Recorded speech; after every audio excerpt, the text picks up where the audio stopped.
Ya estamos de regreso aquí en Los Disidentes. Hoy Claudia Jo, su servidora, le cubre a José Ardón. Y bueno, qué interesante todo lo que platicamos en el segmento anterior, pero tenemos aquí a nuestro siguiente invitado ya aquí presente, Rodrigo Bielman. Él es pues parte de este Observatorio de Política Exterior de Guatemala, OPEXGUA. Y bueno, hoy nos viene a platicar acerca del tema de qué se trata este observatorio y lo que están trabajando pues últimamente, en dónde están enfocados los esfuerzos del observatorio. Hablaremos también de migrantes y bueno, arranquemos. Rodrigo, bienvenido nuevamente aquí a Los Disidentes. Me acaba de decir que es su segundo programa. Yo aquí estoy cubriendo a José Ardón, así que no estoy enterada de cómo ha estado los demás programas, pero aquí estamos contentos en Los Disidentes. Bienvenido, Rodrigo. Gracias, Claudia. Gracias por acompañar este segmento en esta tarde. Saludos a José, que por alguna situación personal no pudo estar, pero siempre un gusto compartir el tiempo contigo también. En este segmento, Mirada Diplomática, OPEXGUA, el Observatorio de Política Exterior de Guatemala, se suma al esfuerzo de los disidentes de llevar información y contenido de interés a la audiencia. Nuestro tema puntual, la política exterior, las relaciones internacionales, y cada semana pues vamos a ir cubriendo un tema distinto. Excelente. Según la agenda de actualidad en la semana. Para este programa, en el marco de las elecciones de medio periodo de Estados Unidos, venimos a cubrir, a comentar un poco sobre el fenómeno de los migrantes para nuestra sociedad, el impacto de este fenómeno. Pasamos luego a comentar las elecciones de Estados Unidos y vamos a cerrar comentando un poquito sobre la participación de nuestros migrantes en nuestro proceso electoral del próximo año.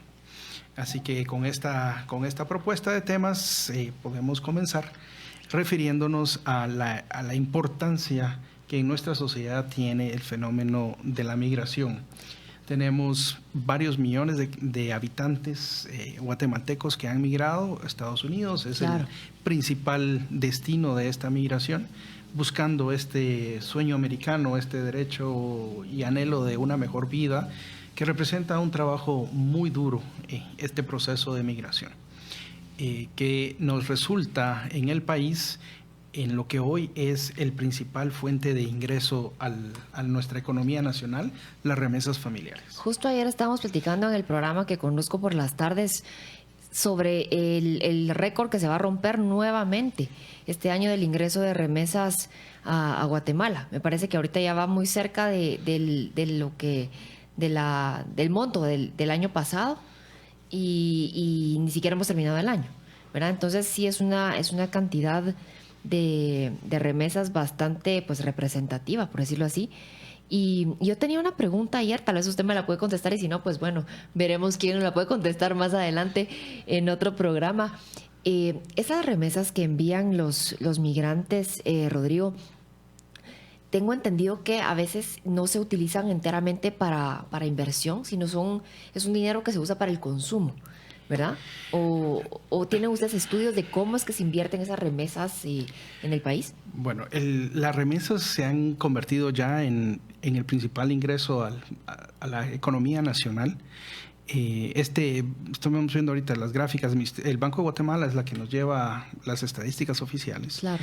Octubre del 2020, solo el mes de octubre fueron 1.132, casi 1.133 millones de dólares en este año, comparado con 999 millones del año anterior.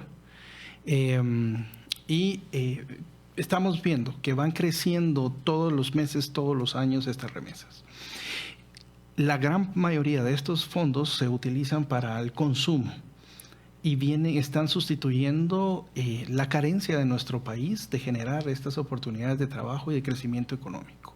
Estas remesas vienen a suplir las necesidades de alimento, de techo, de entretenimiento de muchas familias de áreas rurales del país. Si hacemos un recorrido por las áreas en occidente, en oriente del país, podemos ver un crecimiento urbano interesante que se puede atribuir en una forma directa a ese familiar que está en Estados Unidos enviando las remesas familiares. en el estilo de construcción, en el tamaño de la construcción, porque estas personas al ya residir en Estados Unidos adquieren un gusto especial para su futura casa, Claro. porque es el destino primario, es voy a enviar mis remesas para construir la casita para mi mamá, para mis hermanos, para mis hijos y para el día que me toque regresar. Y entonces así hemos visto el crecimiento urbano en el interior de la República. Y es muy fácil notarlo en muchas comunidades, en el occidente particularmente resalta mucho este fenómeno.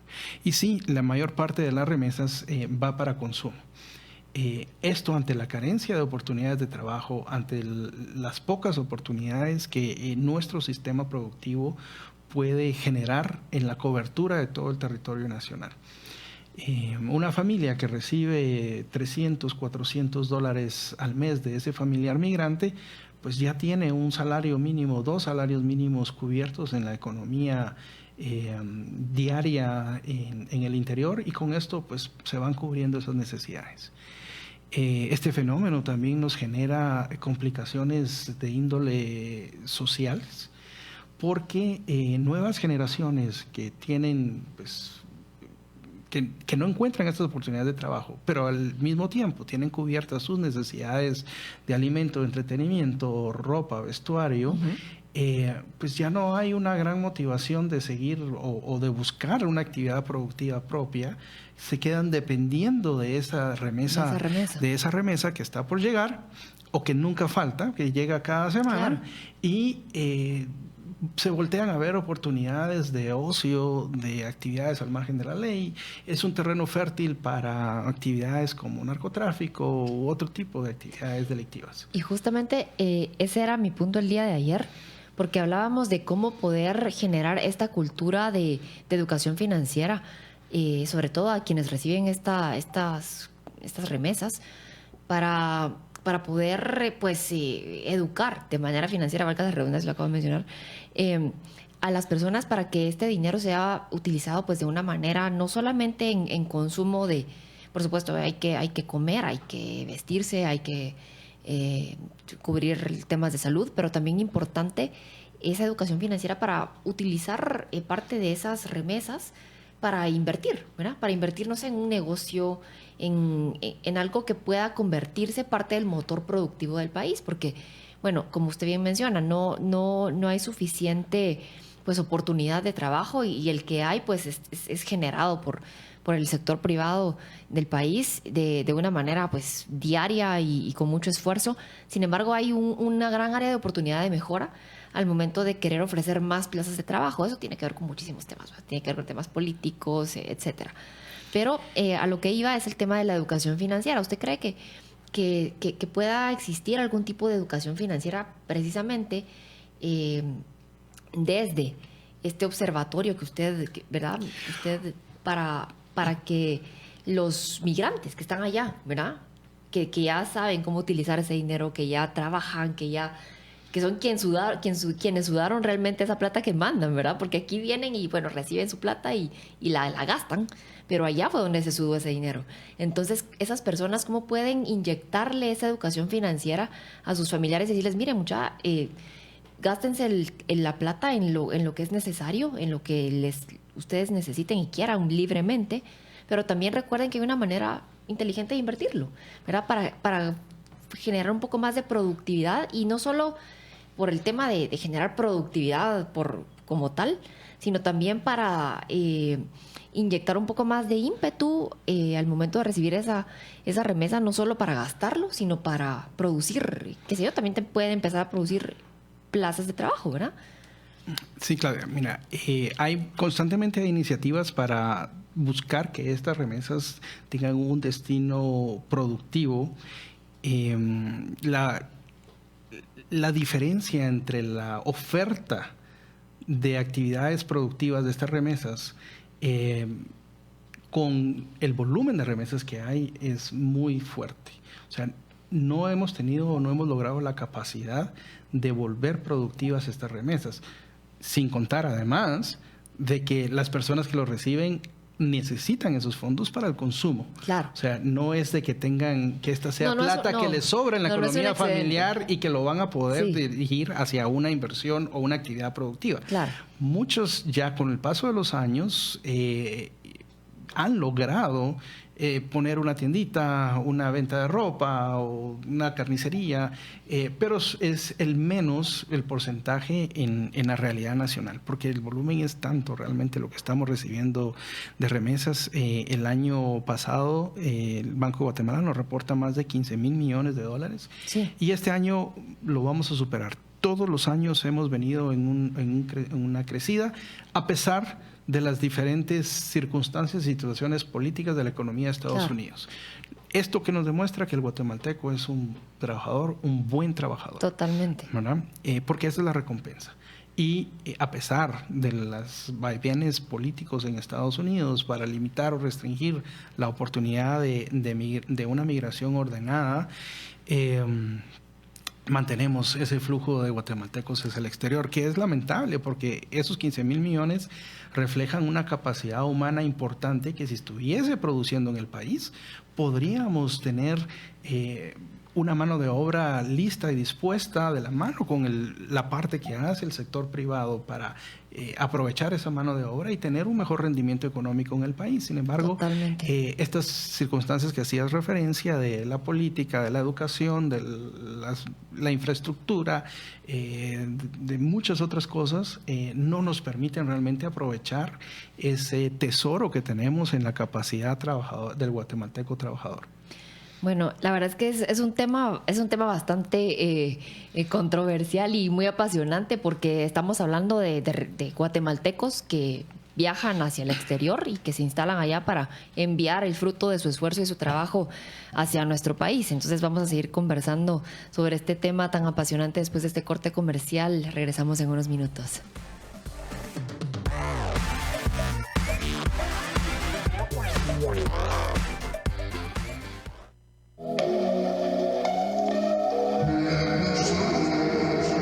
Acabas de cruzar el umbral. Ahora estás en lo inusual. Deja que lo distinto te alcance. Radio Infinita. Tu nuevo normal.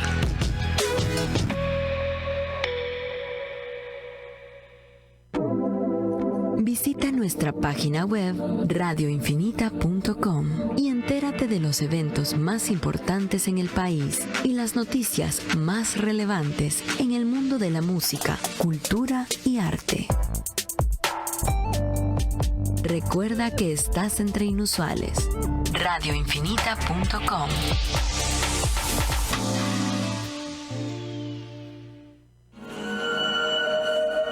El mundo está lleno de señales.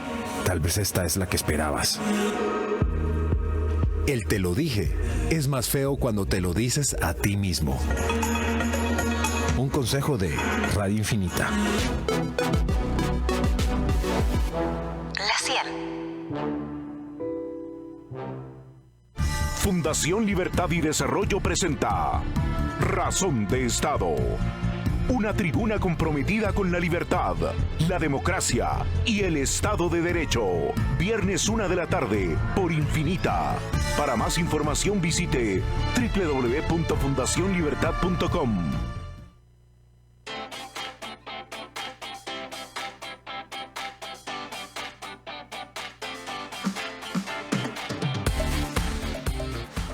Estamos aquí de regreso en Los Disidentes. Mi nombre es Claudia Jo, estoy cubriendo a José Ardón, quien me dio la oportunidad de platicar hoy con dos personas súper interesantes. Estuvimos a Nicole de la Cerda en el primer segmento hablando de empresas familiares y ahorita estamos con Rodrigo Bielman platicando precisamente del fenómeno de migración. Ya hablamos acerca de las remesas, Rodrigo, y bueno, estábamos platicando fuera de micrófono sobre el tema de las elecciones ahorita de medio término en Estados Unidos.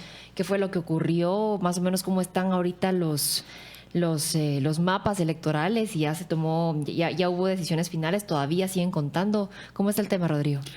Bueno, estas elecciones en Estados Unidos que tuvieron lugar el martes recién pasado vuelven a mostrarnos cuán dividido y partido por mitad está el hermano país del norte. Se esperaba que los republicanos tuviesen ventajas significativas sobre el Partido Demócrata. Sin embargo, sigue el proceso del conteo, aún no ha terminado. El premio mayor de estas elecciones es el Senado, la Cámara Alta. De momento, los republicanos tienen 49 escaños, 48 los demócratas. Okay. Faltan tres estados por definirse, Arizona, Georgia y Nevada. Los números indican hasta el momento que Arizona va para los demócratas y Nevada para los republicanos. Teniendo Nevada republicana, llegarían a los mismos 50 escaños que tenían antes de las elecciones. Okay. Y el Senado, el control del Senado se va a decidir por Georgia. La diferencia entre los dos candidatos es 0.3 porcentual, lo cual obliga a una segunda vuelta que va a tener lugar el próximo 6 de diciembre. Okay. Y hasta que esté resuelto Georgia, vamos a saber qué partido tiene el control del Senado. En la Casa de Representantes, los republicanos logran recoger algunos escaños y tienen de momento 211 frente a 198 diputaciones en la Cámara Baja. Al ver el mapa electoral de la Cámara Baja, sí hay un importante color rojo en todo el país. Hubo distritos en donde se lograron cambiar las representaciones de demócratas a republicanos o republicanos a demócratas, pero se muestra un poco más éxito de los republicanos en la Cámara Baja. Esto es como natural ante el desgaste de la mitad de la administración demócrata. Con un mapa así, y vemos a la segunda parte del presidente Biden de su periodo un poco cuesta arriba, con los acuerdos que logre o necesite tener desde el Congreso, particularmente si los republicanos logran ganar Georgia, que hoy es imposible saber quién va a ser el ganador porque están prácticamente empatados y por mitad del estado. ¿Qué nos impacta a Guatemala?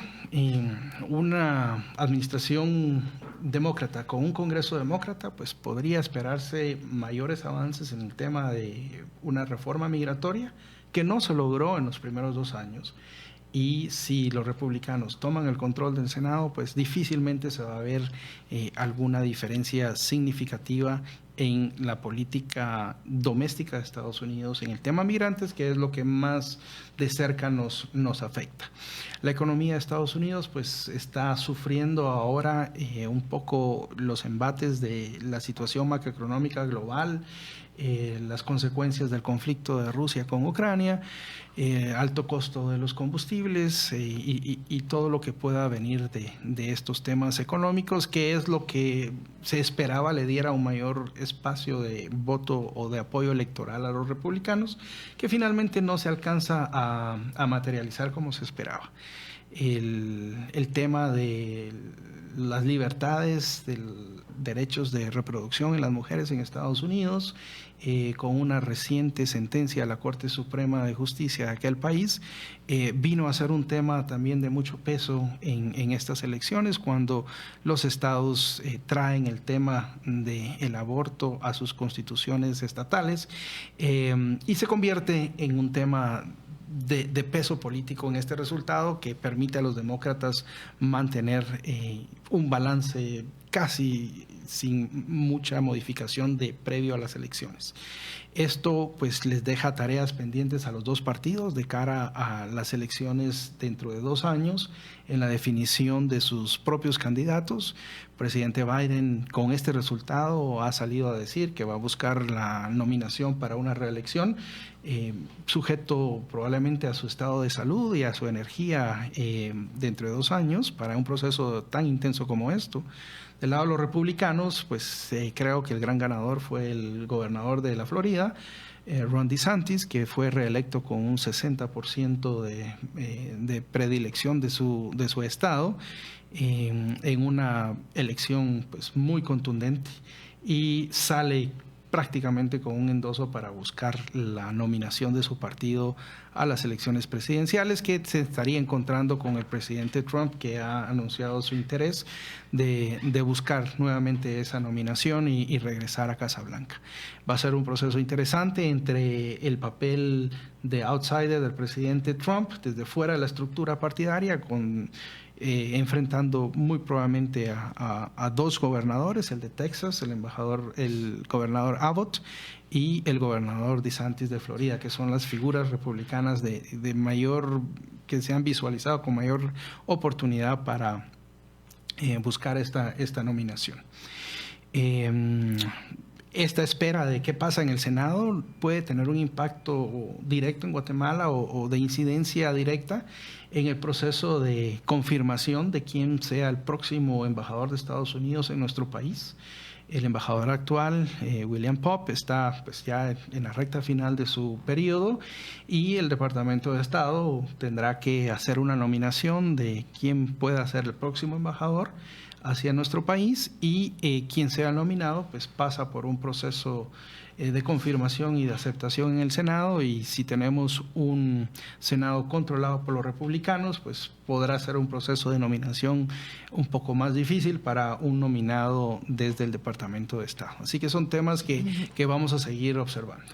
Interesante, me pareció bastante pues interesante que aún ante los efectos desmedidos de la inflación por esta inyección de dinero, esa emisión monetaria totalmente sin respaldo que se dio por parte de la Fed durante la pandemia o a causa de la pandemia por parte precisamente de este gobierno actual en Estados Unidos, aún así no se dio esa marea roja. Y me parece interesante porque, bueno, ahí ese es un análisis tal vez un poco más filosófico el que yo hice, pero creo que el ser humano, a raíz de que si les van a estar dando plata gratis, ¿verdad? Porque eso es plata gratis, significa plata por no esforzarte, solamente porque eres persona, ciudadano, y la recibes, punto, sin esfuerzo. Y si esa fue la práctica que se instaló, pues tal vez las personas lo que quieren es seguir recibiendo su plata sin esfuerzo, lo cual es preocupante porque esos incentivos que se generaron, bueno, desde mi punto de vista, a lo largo de la pandemia, generaron esta gran masa de personas pues que reciben su plata sin esfuerzo. Y me sorprendió que aún así, ¿verdad?, quienes sí están como más conscientes del tema de que, bueno, la inflación está en niveles jamás esperados ni vistos, aún así no se logró esa gran mayoría que se esperaba, tanto en la Cámara Alta como en la Cámara Baja. Bueno, aunque la Cámara Baja sea un poquito más de mayoría, bueno, no, fueron 211, ¿verdad? Los que no es como la gran mayoría, pero sí me sorprendió, fíjate. Y creo que ahí tiene que ver mucho de los incentivos que se le da al ser humano para esforzarte o no esforzarte. Eso fue como que mi análisis a raíz del tema de la inflación. Pero sí, muy interesante todo lo que nos cuentas y sobre todo lo que nos estás diciendo sobre el tema de que a raíz de pues la posibilidad de un gobierno, de que los demócratas tomen la mayoría en el Senado, el tema de la política migratoria. Realmente Biden abrió las puertas a los migrantes y les dio casi que luz verde, los invitó a entrar, hasta que después, cuando empezaron a ver los efectos que estaban teniendo para Estados Unidos, esa masa de migrantes que empezó a llegar porque les abrieron las puertas básicamente, porque esa fue su pancarta de partidaria, ¿verdad?, para ganar las elecciones. Resulta pues que ya no querían que los migrantes entraran, ¿verdad? Porque se dieron cuenta que esa no era la política que les convenía como país, solo sirvió para ganar las elecciones. Entonces me parece muy interesante todo lo que nos... Podemos recordar que el primer viaje que hace la vicepresidente Harris hacia el exterior es hacia nuestra región, sí, con énfasis en el tema de nuestros migrantes. Claro. Los primeros 2 años del presidente Biden pues viene a tratar de hacer un ajuste de lo restrictivo que fue la política anterior bajo el presidente Trump. Y él esperaría mantener el control del Senado para que en sus siguientes 2 años poder cumplir esas promesas de campaña que hoy muchos de los seguidores demócratas en Estados Unidos critican de que no se ha dado ese resultado, porque realmente no ha habido un avance significativo en el marco jurídico para estos migrantes dentro de Estados Unidos, y si los republicanos logran terminar con el control del Senado, difícilmente se va a lograr, ¿verdad? Y estos dos temas que hemos hablado se reúnen nuevamente en interés para nosotros de cara al próximo año para Guatemala. Tenemos año electoral próximo. Nosotros tenemos nuestro propio proceso electoral en donde ya tenemos habilitado el voto en el exterior, y el peso de la opinión de nuestros migrantes afuera en cada proceso va a ser más significativo.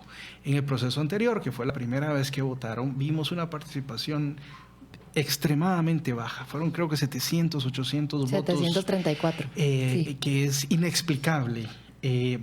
En este ejercicio esperamos que el Tribunal Supremo Electoral tenga una mayor capacidad de llegar al votante. Creo que van a ser importantes campañas de concientización a este migrante que vive fuera. Ayer, hace un par de días, se anunció en el RENAP, por ejemplo, que se eliminó un costo de envío del DPI dentro de Estados Unidos, tratando de facilitar que más guatemaltecos se identifiquen. Claro, el padrón está cerrado, pero ya con su DPI pues puede votar si se ha registrado para esto, ¿no? Y creo que cada vez va a ser más importante ese voto en el exterior. Por supuesto. Como lo es para muchos países, que ese voto en el exterior, para el mismo Estados Unidos, el voto de ciudadanos fuera del territorio es un número importante. Y teniendo nosotros un 20% de nuestra población fuera, digamos, eso se reducirá a un X porcentaje menos de votantes efectivos, pero puede ser un factor que llegue en Guatemala algún momento a ser determinante para decidir una elección hacia un lado o hacia el otro. Claro que sí, es importantísimo y bueno, sobre todo para el Tribunal Supremo Electoral es importantísimo justificar esa inversión enorme, porque el año pasado, perdón, en la elección pasada fueron más de 45 millones de quetzales que se requirieron para implementar el voto en el extranjero para que solamente 734 personas votaran. Entonces, si se está invirtiendo para que haya una estructura, una infraestructura para habilitar el voto en el extranjero, pues que realmente se ha aprovechado por los migrantes, ¿no? Y hay que pensar que ese voto debe ser hacia todos los destinos en el extranjero, no limitado únicamente a Estados Unidos, porque un guatemalteco en cualquier país europeo, en cualquier país asiático, debe tener el mismo derecho que un guatemalteco migrante en Estados Unidos. ¿Cuánto irá a costar eso? Realmente veamos si bueno, logramos. Esperemos que la ampliación presupuestaria pues rinda frutos entonces. Pero mira, hemos llegado al final de este segmento, Rodrigo, y al final del programa, porque el día de viernes tenemos solamente una hora de programa. Y bueno, gracias por haber estado con nosotros aquí en Los Disidentes, Rodrigo, y gracias por acompañarnos a todos los amigos de República, por Infinita 100. Los estaré acompañando José Ardón la próxima semana en la misma hora, y hoy me tocó cubrir a José. Saludos a todos y bueno. Muchas gracias, un gusto y hasta la próxima semana. Hasta luego. Chao.